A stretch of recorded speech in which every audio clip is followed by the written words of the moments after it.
That was the opening of Une barque solution from Ravel's Miroir, and it was performed by Jean-Efflam Bavouzet. I'm Erica Worth, and welcome to this Pianist podcast. Today I am speaking to Jean-Efflam about all things Ravel and lots more. Jean-Efflam, it's so great to have you on the Pianist podcast Same today. here, same here. Oh, it's wonderful. And I thought, seeing we're still in the Ravel anniversary year, 150 years of his birth, we should discuss first your Ravel Complete Works for Solo Piano, which came out earlier this year on Shandels. Tell me about it. How come it's taken you so long to do the Complete Works of Ravel? Well, you mean because I recorded it 20 years ago, Oh, a little more actually, for a German label, MDG, and on a very old Steinway that was actually difficult to master somehow, but the sound was absolutely gorgeous.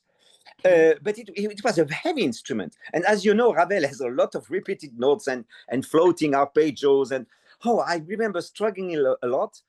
And but it was a kind of major step for me as a musician, but also in my career, I must say, because it somehow put my name on the map. And then I continue to work on that repertoire and play that repertoire constantly. Actually, probably Ravel is one of the very first composer I ever played. Even I mean, when I was able to master the Jodot or the Toccata, yes, and a composer with whom I had always affinity in the sense that. And don't ask me why, but I felt very close to his mix. Somehow, even now I know much more about his life that I did, of course, 40 years ago. That comes without saying. But I always had the feeling that I understand that I can grab his style and the way he wanted his music to sound. Maybe as an illusion, I don't know. But I was always rather convinced how his music should be played. On the contrary, Debussy was a huge enigma for me, and Oh, oh yes, and it took me long time to grasp the style of Debussy, much longer. But Ravel was always kind of immediate. So I continue to play his music, and many times actually all his music in one concert, which makes it a long goodness. concert, but still possible. And then came this anniversary year, and I thought, okay, why not going back to the recording studio and doing that this time not on an old instrument, but on a brand new CFX Yamaha, with whom I have, of course, a Yeah, very close relation, having done yeah. all my almost past 40 recordings with them. And we find finally a very good instrument that fitted. Actually, we find two that fitted my so-called Oh, ideal and desire. And of course, they have a wonderful action. The Yamaha action is like Rolls Royce. I mean, you can do absolutely yes. everything you want with this light, precise, and so well regulated. And Yamaha even sent three tuners, one from Japan, and two pianos and four actions. I mean, they were really, it was incredible, the luxury I had. Oh my And goodness. I constantly do, I must say. So that was very good. And then the thing is that some people, including some reviewers, said, "Oh, Mr. Bavouzet changed a lot in his approach of Ravel."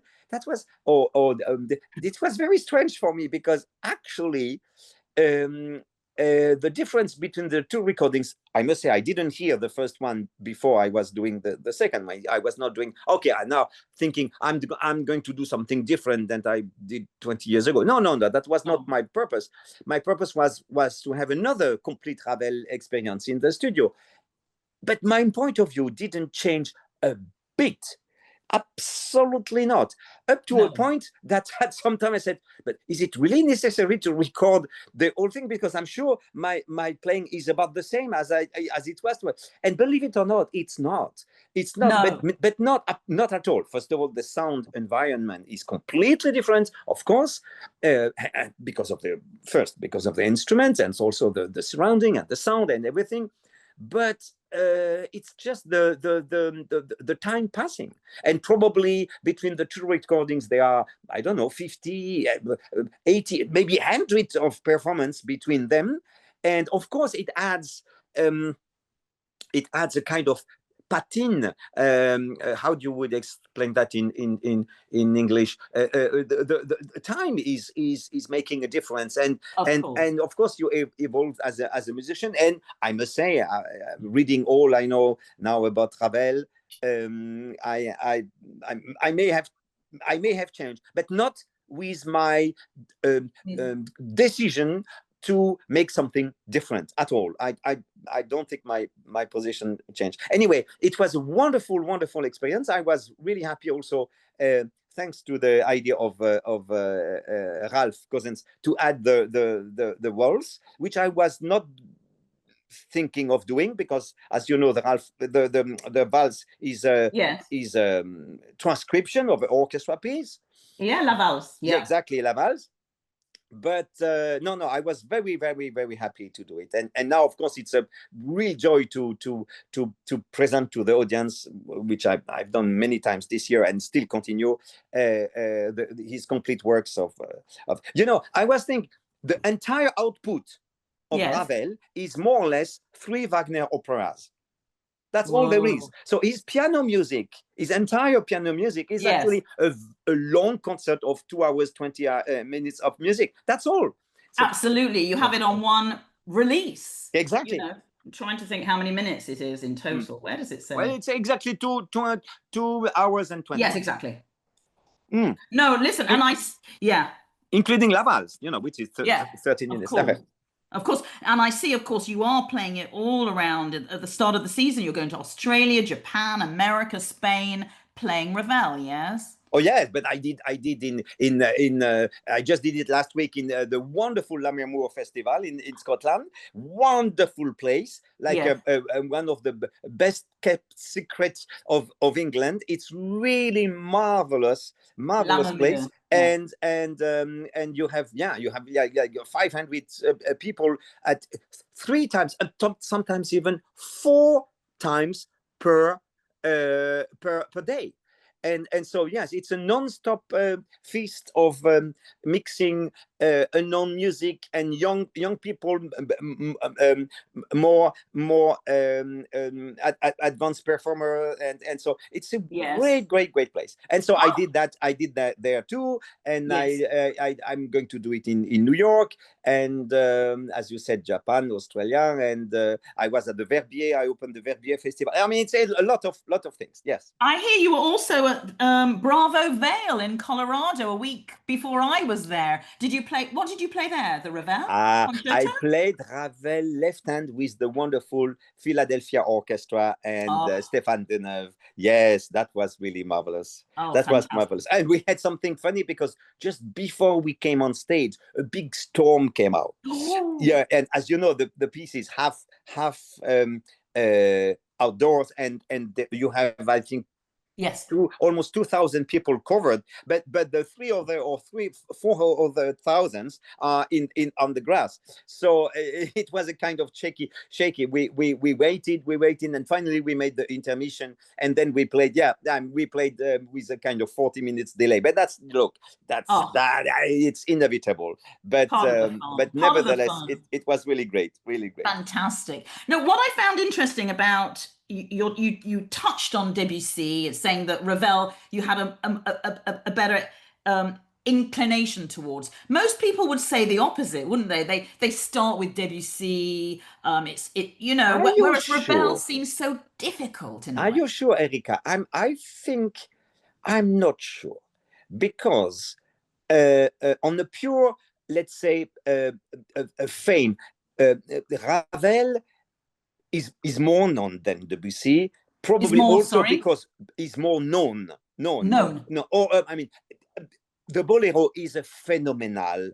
It's a phenomenon of classical music. Okay, it's probably the most known a piece of classical music. Bolero. Yeah, the bolero, right? Wait. Well, it was for many years the biggest income of the SACEM, Société des auteurs-compositeurs of music in France for many years, all with all genres. I mean, Wow. pop, rock. It was the bolero who was bringing the most amount at the time when it was still under copyright, which is not, Yes. no. But as Yeah. we speak, Erica, there is always 24/7 an orchestra playing the bolero on the planet. Oh my Live. goodness. Live. Yes. I'm not sure you can say that even for Beethoven Fifth Symphony No. or Tchaikovsky Fifth or you know, there is nothing. So the bolero is a really completely enormous I say commercial success. Don't get me wrong. It's not. I mean, it's the paradox. Yeah. What I want to say is that Ravel didn't consider that music composition at all. Ravel considered that an exercise. Mm. And I can really understand because well, that goes probably a little too technical, but composition is not so much having great ideas, is how do you go from one idea to the other and how you combine them. That's where the challenge of a composer is. Now, to have a piece of music where you just have one single idea that you repeat, I think 17 times, and you just change the orchestration, is almost like an exercise of orchestration. You see what I mean? It's phenomenal. I Yes. would say there's a minimalistic quality to it. Yes, and of course, not to underestimate also its erotic power. Actually, I was just finishing the last Dan Brown book yesterday night, and I was really very happy to see that Mr. Brown is mentioning the bolero, and yes, and obviously he had listened to the score and had the score because he knew the second instrument was the clarinet after 17 bars. So anyway, it's a very well-known piece. So what I mean, to go back to the difference between Debussy and Ravel, apart of the bolero, which is a really concept piece, Ravel is a very classic composer. Yes. He used classic harmonies, he used classical form. You can hum many themes of Ravel. Now, can you hum anything of Debussy? No. Debussy is atmospheric. Debussy changed almost the rules of how to compose at each piece he wrote. Debussy doesn't apply any classical pattern. His harmonies defy sometimes analyzing. So Debussy is, in a way, although he didn't claim to be a revolutionary, but he is, regardless of what he says of himself, he is. And Ravel is a classical composer. Interesting. So I think when you refer to the people loving Debussy, you think probably of only Clair de Lune and La Fille aux Cheveux de Lin. That's the two pieces, you know, but all these other pieces, like the Etudes, like Jeux, like the Image, I mean, they are music very difficult to grasp and to grasp, sorry, and to read. What do you do with all these indications and how you digest them and I mean, don't forget that sometimes in the etudes he has 8 different possibilities. He's telling the pianist 8 different possibilities to hit the keys.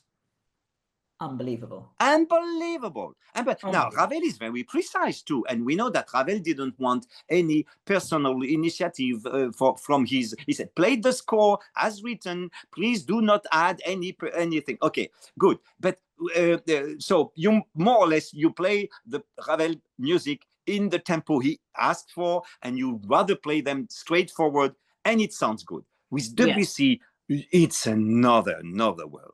It's a completely other world. To make another comparison, I think Ravel, for me, is like the fairy garden, le jardin féerique of the last piece of his Mamerlois, four hands he wrote for children. Yes. I think this piece alone encapsulates the entire power and poesy of Ravel music. Ravel music for me is a fairy garden. Debussy deals with cosmic force. Fantastic. Debussy deals with force that are far behind our even our. For me, it's cosmic. Although the pieces he wrote are small, I use always to make the comparison that La Fille au Cheval de Lin is roughly the length of the first theme of Parsifal. Okay. You see, but the two composers, Wagner and Debussy, have this thing in common, that using completely different techniques. Debussy using little brush and Wagner using long line, but actually both composers succeed to build some unbearable tensions. Yes. And I will not make this comparison with Ravel. Ravel for me is more like Mozart. Well, maybe now we could talk about Mozart, or we'll be here all day. It's so lovely. But from Ravel to Mozart, and I've just received your volume 11 of your wonderful Mozart series with the Manchester Camerata and Gabor Takash Nagy. No, Erika, please. Nudge. Oh, it's so difficult. Nudge. Since I know you are always saying no. But like many people, nudge means big in Hungarian. Nudge. Kish is small and nudge is big. So you forgot the Y. Every time you have a Y at the end of a Hungarian name, you never say E. You say nudge. Nudge. Gabor Takash Nudge. Nudge. Perfect. Actually, okay, if you really want to be perfect, you should say Takash Nudge Gabor. Because in Hungarian as well as in Korean, you say the family name before. Well, I'll practice that after this podcast. But I believe next spring sees the last one of the series. So I guess that's volume 12, isn't it, in total? Yes, which is already recorded, and which will have the two concertos Mozart wrote for several pianos, the one for 2 pianos and for 3 pianos. And the second piano was played by my dear wife, Andrea Nemetz. Andrea. Oh, she's Hungarian. She's Hungarian, and she was taught in the best tradition of East, Middle European in Vienna and in Budapest first, and then in Vienna. And I must say, a pianist herself, of course. And then I must say, I really learned a great. I mean, we are together since 43 years, right? So we had a lot of time to discuss, but I learned a great deal about and I had wonderful teachers at the Paris Conservatory, absolutely no doubt, but I was not taught about phrasing. You see, most of the pianists I even today are playing let's say the classical style, Haydn, Mozart, Beethoven, even Schubert, with like a bow of 50 meters long bow, so to speak. Okay. A pianist, I mean, as if the violinist had a 50 meters long bow, and you don't hear the change of bow. I mean, don't get me wrong. Some violinists may say, what he just said. Of course, you don't need to hear the change of bow, but there is some articulations absolutely needed, as well as in any languages, when the words have to be separated in order to be what you say is understandable. That's how when you hear a foreign language, you don't understand anything, because you don't understand when the words ends and when the next one begins. Now, the same in music. Even small phrases have to have a kind of microscopic separation. Yes. And that I learned through her. I'm absolutely That you learned through your wife. Absolutely. Who did she study with? So you both studied with the same teacher? György Kurtag in Hungary, Dieter Weber in Vienna, Yes, so that was the let's say the art of phrasing, and how your fingering is dependent on the phrasing. And up to a point where when I teach sometimes I said, tell me your fingering, I tell you your phrasing. You see, fingering and phrasing are absolutely linked. Wow. And so yes, so to go back to the last volume, indeed we did this, and we did the concerto for three pianos with one of the ex-students of the school. You have two schools in Manchester. You have RNCM and Cheetham School Yes, of Music, Cheetham's, yeah. because we were recording all this the cycle at the Stoller Hall in Cheetham School, and Rose McLellan is a former student of the Cheetham School of Music. So she accepted to be our third partner for the concerto for three pianos, which usually it's recorded on two, because Mozart made also a version for two pianos of that piece. Yes. And there are also the two rondos, the one in D major, don't ask me the Köchel, but they are around 365 or something, and the one in A major, and of course all the ouvertures of the operas that Mozart wrote at the same time, which is, I think, a great idea of this cycle. Yes. Because the piano concertos are the closest to the operas in Mozart world, with the difference that there is no words said, and that the piano itself can imitate the voice of any singers, from bass, baritone to soprano, and so mezzo, soprano. So I think it was a really great idea of Gabor to have on the same CD the ouvertures of the operas Mozart wrote at the same time of the concertos. That's very interesting. And it was a 11 years journey, and unfortunately, too bad that Mozart wrote only 30 concertos, because we would have loved to have. Maybe we can ask AI to write a few more concertos in the style of Mozart, right? That's really funny. I mean, you are so utterly busy, Jean-Efflam. You travel so much, you're recording so much. Is there anything you do to relax away from the piano? Do you have any big hobbies? I'm happy you asked, but we need to do a complete new podcast for that. Because I will be unstoppable thinking of my big passion, which is miniature trains. Yes, I model railroad is really a huge passion of mine.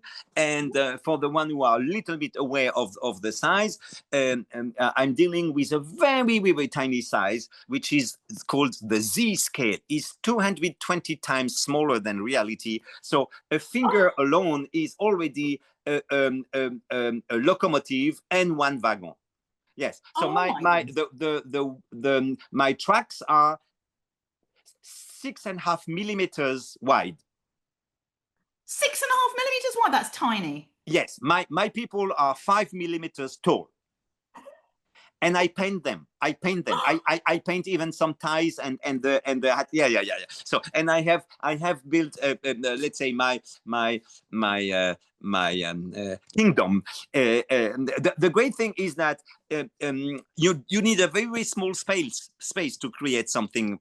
By the way, it's something that I share with Ravel, who loved miniatures also very much. If you have the chance to visit his house in Montfort-l'Amaury, there is still some object of miniature that like little boat moving on waves in a size of a matchbox, or little automat, or little things. And so I have a passion for miniatures, and for many years I was traveling with my own train set that I was making, I think, a rather stunning impression on any stewardess in the plane, because I could make my train runs on the on the table of the plane. You know, I said, what is that? And say, well, it's a little train. And I had the gold locomotives, and it works on batteries. And yes, I had a lot of fun in planes making my My little goodness. trains running. Wait, you travel with them, or you've I given did. up on it? I did for many years. I did travel with a small train set. Now it's rather big now. It's in my house in Normandy, but well, it's a kind of therapy actually for me. It helps me to relax and to fall asleep. You know, I think everybody has a kind of protocol in falling asleep, and mine Yes. is thinking of my trains. And if I cannot think of my trains before sleeping, it's bad news. It means I'm preoccupied with other things. Yeah, Oh, yeah. It's a little bit of a therapy. Yeah. fantastic. And does your wife Andrea share this passion?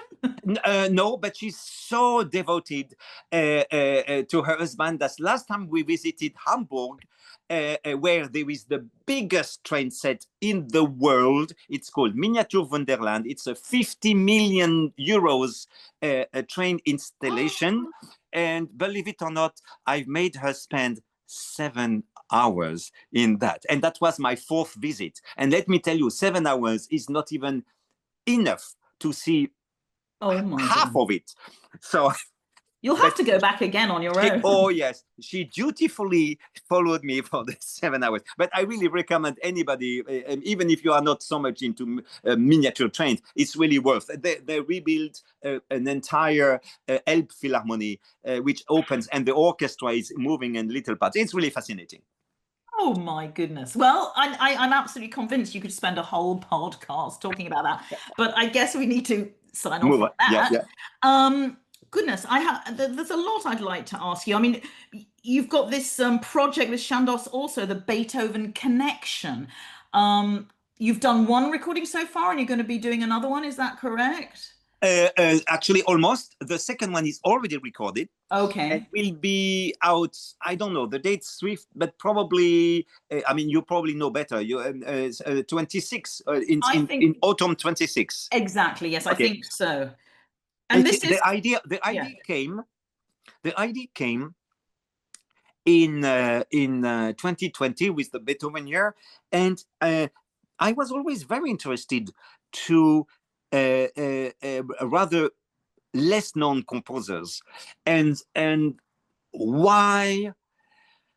Main question was why Beethoven is so known and why Ludwig Berger felt completely in the black hole of music history. Why Haydn is so known and Joseph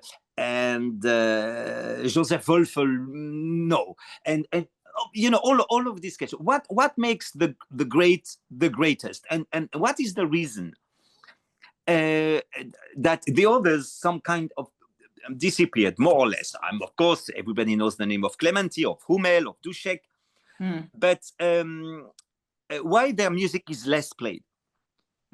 And so it fascinates me, and that goes back a little bit to what I just said about composing and great ideas, because I came to the conclusion that having great themes is a wonderful thing, but you don't make a great piece with great themes.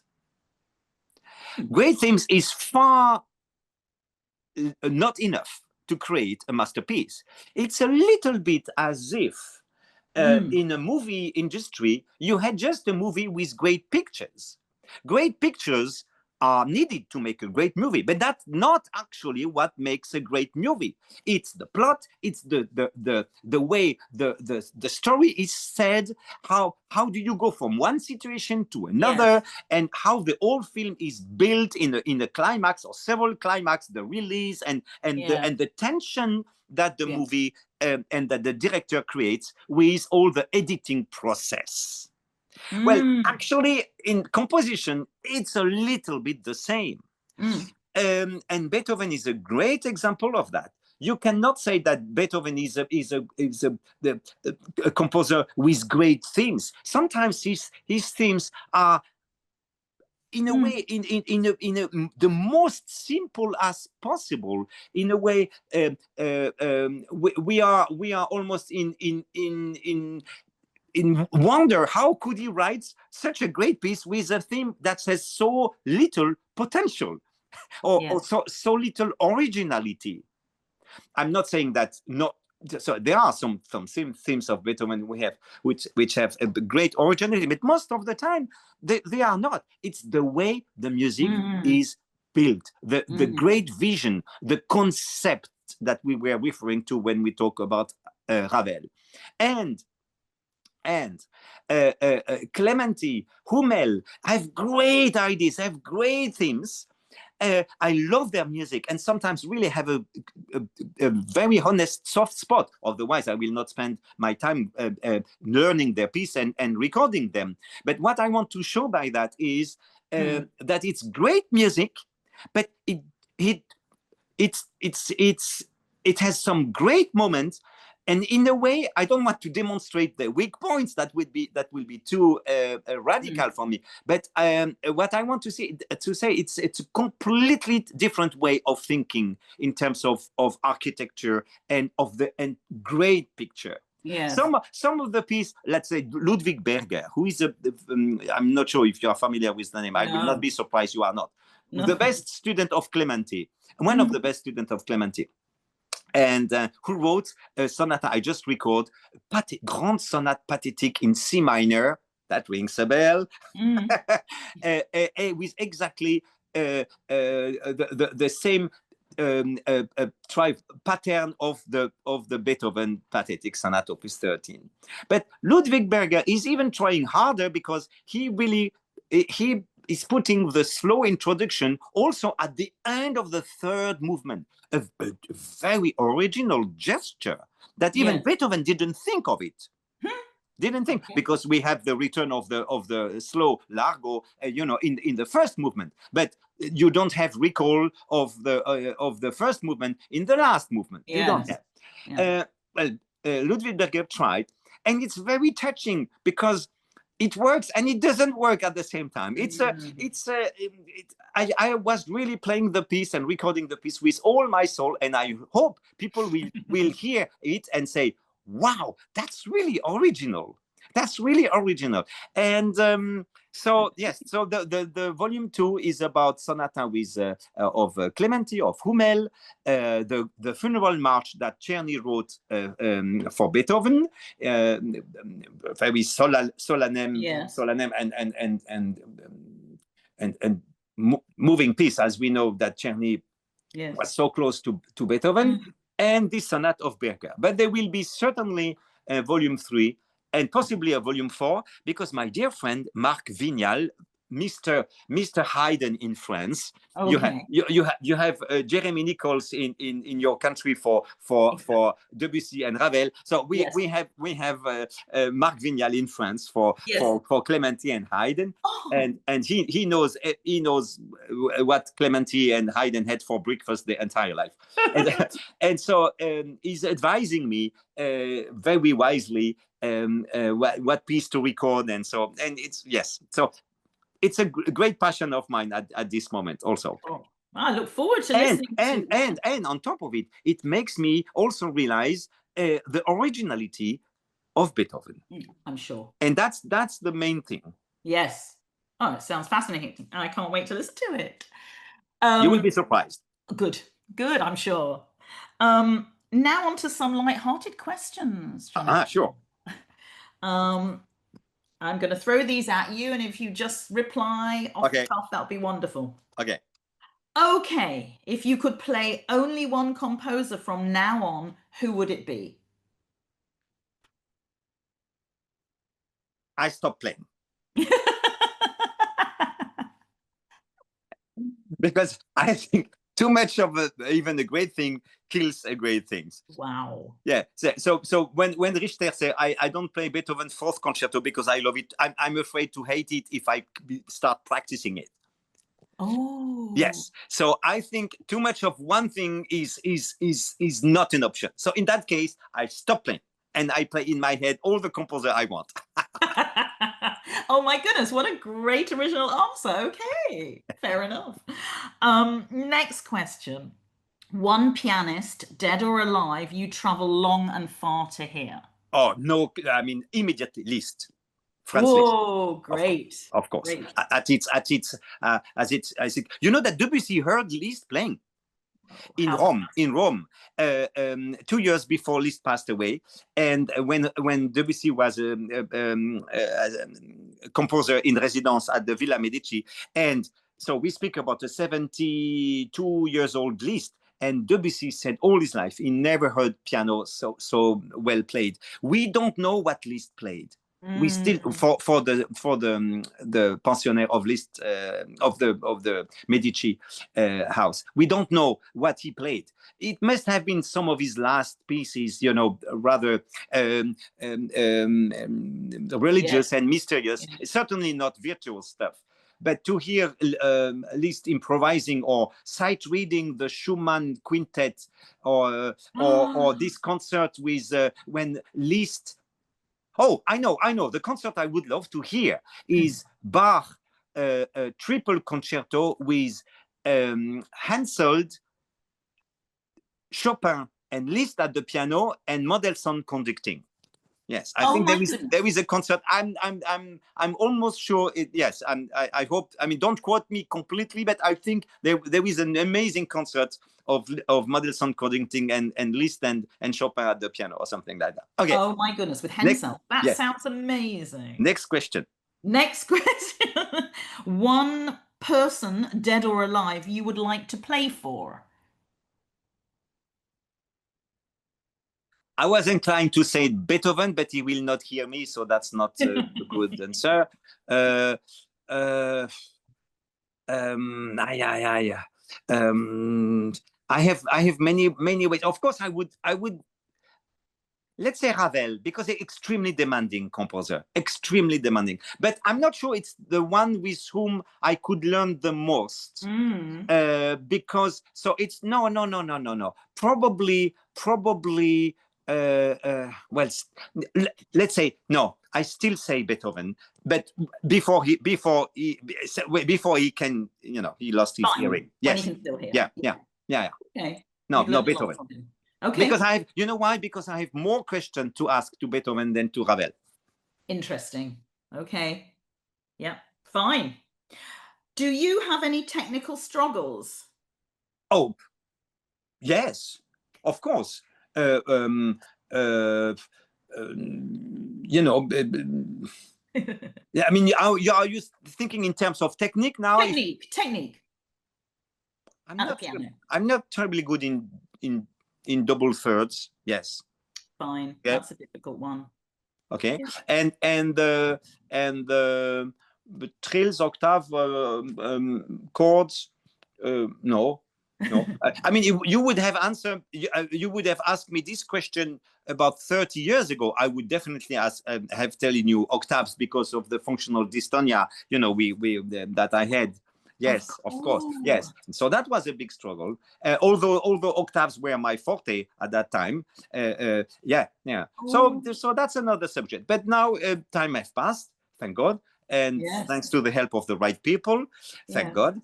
I thank them here, Mr. Chamagne, especially Philippe Chamagne. But struggle, no. I mean, it's all playing piano is a struggle Yeah. to be free to fly and to yes. I'm not Yes. so much thinking of in terms of technical Yes. challenges, but more musical challenges, I think. Mm. Huh? Yeah. Okay. I'd actually forgotten you had focal dystonia, but Yes. maybe we won't touch on that. It's seeing its That's path. another I'm so podcast. glad for you. Yeah, absolutely. Okay, what would be your advice to an amateur pianist on about how to improve? Oh, definitely not less than 15 minutes a day. Oh, okay. Yeah. The absolutely constant daily practice is crucial, even if it goes down to 15 minutes. I mean, any physical trainer will tell you that also. Yeah. You know, you want to improve your abdominal your muscles. It's always a question of doing it every day. More important than how long. Well, if you can have on weekends 1 hour, wonderful. But if you cannot, I mean, just practicing like 3 hours Saturday and 3 hours Sunday and nothing during the week, you will go nowhere. Yeah. Yes. That's very, very interesting. I wish, yeah, it's very important. Okay. If you were not a pianist, what would you be? I would say chef de gare. Chef de gare. Train, is that train station chief? Yes. Train station. Oh, of course, Station of manager. course. No. I mean, I don't know. Architect is something I was always interested in. Architecture. Okay. Yeah, probably. Yeah. Okay. Do you go to a lot of museums, architecture? Yes. And I came to the conclusion that also in music, the way the piece is built create an emotion by itself. So Yes. do not separate the intellectual and the emotion. The way the piece of music is built, is created, is craft, create an emotion. A theme and variations doesn't create the same type of emotion than a sonata form. Yes. And the same with architecture. The way the building is made and the way the space is thought and organized create an emotion. Yeah, that's true. The music in time, architecture in space. Okay. But maybe very soon we will discover that time and space are exactly the same. We don't know yet. We don't. No, interesting. Finally, one composer you're not quite ready to tackle. Immediately, the first one that comes to mind is Shostakovich. Oh, okay. I feel extremely far from his sound world. Extremely far from I totally admire the fact that he could create a very distinctive style, which is in a way the trademark of real genius. Yes. But I feel very far to his music. I don't know. It's hard to explain. Yeah. It's hard to explain. I feel a little bit as if I am his hostage when I hear a symphony. I can enjoy a symphony. I mean, I enjoy when it's played with passion and with depth, and when I feel that the players are, you know, emotionally completely connected. But I am not. So I'm not going to play Shostakovich because I will not be a good advocate, and I'm not sure I will pay justice to his music. So yes. So that is since actually long time, actually almost all my life. I must say my view didn't change so much on him. So that's a composer I will not touch. Oh, I can understand that. You feel a bit disconnected. Okay. Goodness, Jean-Efflam, I have to say, we're near the end. This was so enlightening. There's so much more I could have asked you. Haydn, we didn't discuss Haydn. Haydn. You and Haydn. Why don't we finish with how you feel about Haydn? So, for example, oh yes, that's very nice, because it's exactly the opposite of Shostakovich. I feel enlightened. I feel more clever when I hear Haydn. He's a composer that challenged my brain, my heart. I can say that from Haydn, I can say that from Stravinsky, and I can say that from Debussy. These three composers are really challenging me. More than the others. Also intellectually, I love the way he deals with surprise. I admire so much that he almost invented the sonata form, which is basically as as inventing the car engine that was for so many years the base of any cars where that was moving. Okay, we have electric cars today, which is a very, very new approach. But before, the motors had the same 4 steps that was used for in any model, any genre, even from basic auto to Formula One. Well, the sonata form is exactly the same in music. It's so perfect. It's so that it was used for centuries, and it's our dear Haydn who somehow invented it and had this idea of having 2 ideas and then struggling with each other. I love his quartet. I love his symphonies, and the sonatas are like a laboratoire of experimentation. And so I'm absolutely fascinating.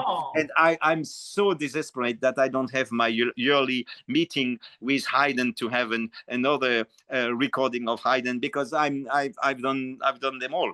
And this is something I'm very proud of, really. And it's a music that is a morning music, music that you should hear in the morning to wake you up, and it puts you in the right mood to feel and to face the world.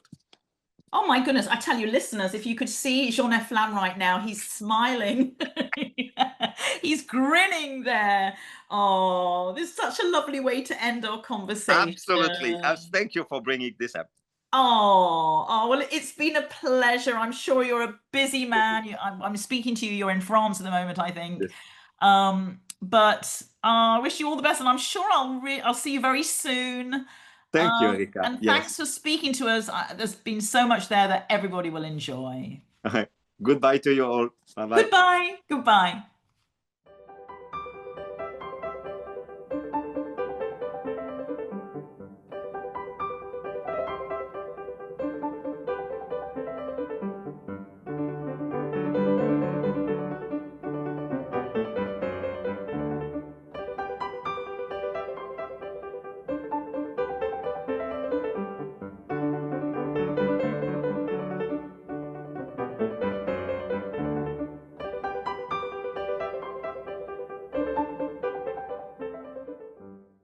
That was the Allegro from Haydn's Sonata No. 1 in G major, and it was performed by Jean-Efflam Bavouzet. Pianist podcasts are free, and a really good way to support what we do is by subscribing to Pianist. Visit our website at pianistmagazine.com and listen to us on YouTube by searching Pianist Magazine. And don't forget to sign up to our newsletter, which is full of extra playing tips and useful information. Go to pianistmagazine.com to find out how to sign up.